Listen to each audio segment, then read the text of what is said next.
ناظرین، فرعونیوں کا سب سے بڑا خزانہ 1905 میں دریافت کیا گیا تھا اور اسے 2018 میں دنیا کے سامنے لایا گیا، جو کہ مصر کے میوزیم کائرو یعنی قاہرہ میں موجود ہے۔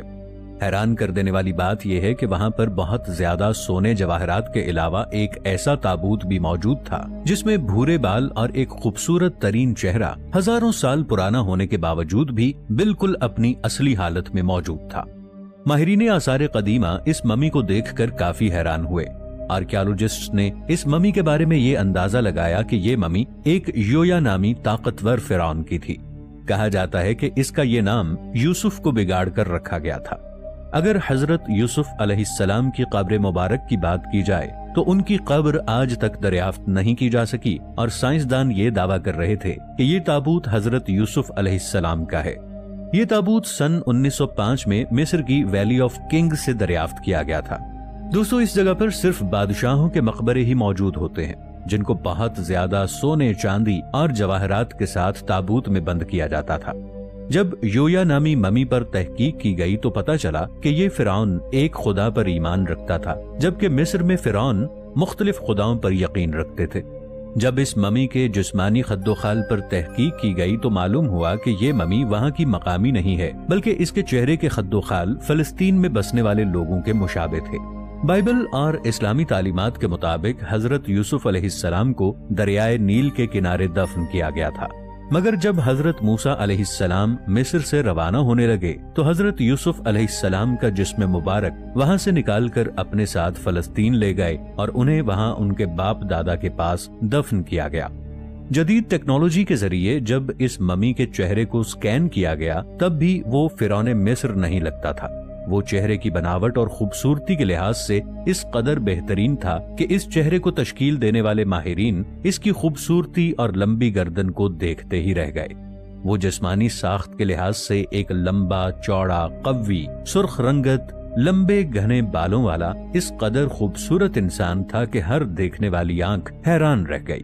اس قدر خوبصورتی اور خصوصیات کے مد نظر ماہرین آثار قدیمہ نے یہی اندازہ لگایا کہ یہ حضرت یوسف علیہ السلام کا جسد مبارک ہے۔ اللہ تعالیٰ نے ان کو لوگوں کی ہدایت کے لیے نبی مبعوث کیا تھا۔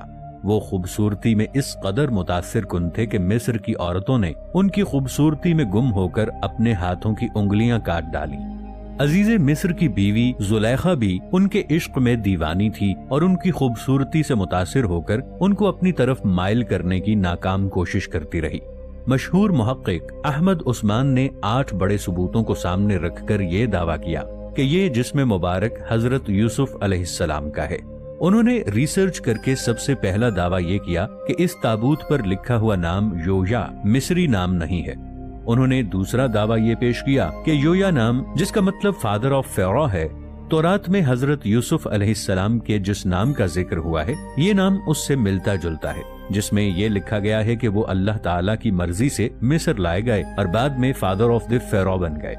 تیسرا دعویٰ یہ پیش کیا جاتا ہے کہ جب حضرت یوسف علیہ السلام نے مصر کے بادشاہ کی 7 گائے والے خواب کی درست پیشین گوئی کی تھی، تورات میں یہ لکھا گیا ہے کہ اس بادشاہ نے حضرت یوسف علیہ السلام کو بیش بہا تحائف دیے تھے۔ ان تحائف میں ایک انتہائی قیمتی انگوٹھی بھی تھی۔ حیرانی کی بات یہ ہے کہ جب ویلی آف دا کنگ میں سے یہ تابوت دریافت ہوا اور اس تابوت کے اندر ایک بیش بہا قیمتی انگوٹھی بھی پائی گئی۔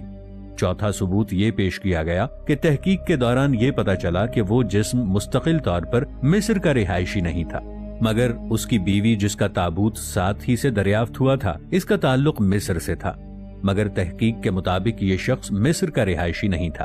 پانچواں ثبوت یہ تھا کہ وہ جسم باقی تمام تابوتوں میں پڑے اجسام کی طرح خراب نہیں ہوا تھا۔ اس ثبوت کو مد نظر رکھ کر محقق نے ان احادیث پاک کا حوالہ دیا جن میں ہمارے نبی کریم حضرت محمد صلی اللہ علیہ وآلہ وسلم کا ارشاد ہے کہ اللہ تعالیٰ نے زمین کو پیغمبروں کے اجسام کو خراب کرنے سے روک دیا ہے۔ چھٹا ثبوت یہ پیش کیا گیا کہ یہ مقبرہ باقی بادشاہوں کے مقبروں کی طرح ہر قسم کی ڈرائنگ اور لکھائی سے پاک تھا، جس سے اس بات کی طرف اشارہ ملتا ہے کہ یہ شخص ایک خدا پر ایمان رکھتا تھا۔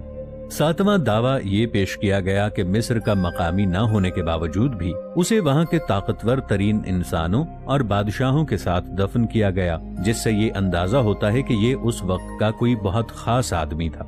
احمد عثمان کا 8واں اور آخری ثبوت یا دعویٰ یہ تھا کہ حضرت یوسف علیہ السلام جانتے تھے کہ انہوں نے اپنی ساری جوانی مصر میں گزاری، مگر یہاں پر ایسے لوگ موجود نہیں تھے جو ان کے رسم و رواج کے مطابق ان کی تدفین کرتے، اس لیے انہوں نے اللہ تعالیٰ سے دعا کی تھی کہ اے اللہ، دنیا اور آخرت میں تو ہی میری حفاظت فرمانا، اور اللہ نے ان کی دعا قبول کر لی تھی، کیونکہ ان کی تدفین مصر کے لوگوں نے حضرت یوسف علیہ السلام کے عقیدے کے مطابق کی تھی، نہ کہ مصری عقیدے کے مطابق۔ بعد میں حضرت موسیٰ علیہ السلام ان کے جسد مبارک کو اللہ کے حکم سے وہاں سے نکال کر فلسطین میں ان کے والد کے پہلو میں لے آئے۔ اب اس دریافت ہونے والی ممی کے جسم میں سب سے زیادہ حیران کن دریافت یہ تھی کہ اس نے اپنے ہاتھوں کی انگلیوں کو اوپر کی طرف اٹھایا ہوا تھا۔ ایک حدیث میں حضرت عائشہ رضی اللہ تعالی عنہا روایت کرتی ہیں کہ حضرت محمد صلی اللہ علیہ وآلہ وسلم نے فرمایا، جب حضرت یوسف علیہ السلام کی روح جسم کا ساتھ چھوڑ رہی تھی تو ان کی انگلیاں اوپر کی طرف اٹھی ہوئی تھیں۔ اب اس دریافت ہوئے جسم میں تقریباً سب کچھ ایسا ہی دیکھا گیا۔ ناظرین، ان تمام باتوں کو اگر ایک طرف رکھ کر دیکھا جائے تو ماہرین آثار قدیمہ کا کہنا ہے کہ حضرت یوسف علیہ السلام کے جسم مبارک کو کبھی بھی حنوط نہیں کیا گیا تھا، کیونکہ جسم کو حنوط کرنا حضرت یوسف علیہ السلام کے عقیدے کے خلاف تھا، اور تابوت سے دریافت ہونے والا یہ جسم مکمل طور پر حنوط شدہ تھا، اور تاریخی شواہد سے یہی پتہ چلتا ہے کہ حضرت یوسف علیہ السلام کو کبھی بھی مصر کی ویلی آف دا کنگ میں دفن نہیں کیا گیا تھا۔ اس لیے یہ کہنا قطعی طور پر درست نہیں کہ یہ جسم حضرت یوسف علیہ السلام کا ہے، کیونکہ ان کو دریائے نیل کے کنارے دفن کیا گیا تھا۔ حضرت یوسف علیہ السلام کے والد اور بہن بھائی فلسطین میں آباد تھے۔ بعد میں حضرت یعقوب علیہ السلام اور ان کا خاندان بھی مصر میں آ کر آباد ہو گئے تھے۔ حضرت یوسف علیہ السلام اور حضرت یعقوب علیہ السلام کے درمیان 40 سال تک جدائی رہی۔ 40 سال کے بعد یہ باپ اور بیٹا آپس میں ملے۔ کہا جاتا ہے کہ جب یہ دونوں باپ بیٹا ایک دوسرے کے گلے لگ کر روئے تو آسمان کے فرشتے بھی یہ منظر دیکھ کر آبدیدہ ہو گئے۔ مصر میں حضرت یعقوب علیہ السلام 24 سال تک زندہ رہے، جبکہ حضرت یوسف علیہ السلام نے 120 سال کی عمر پائی۔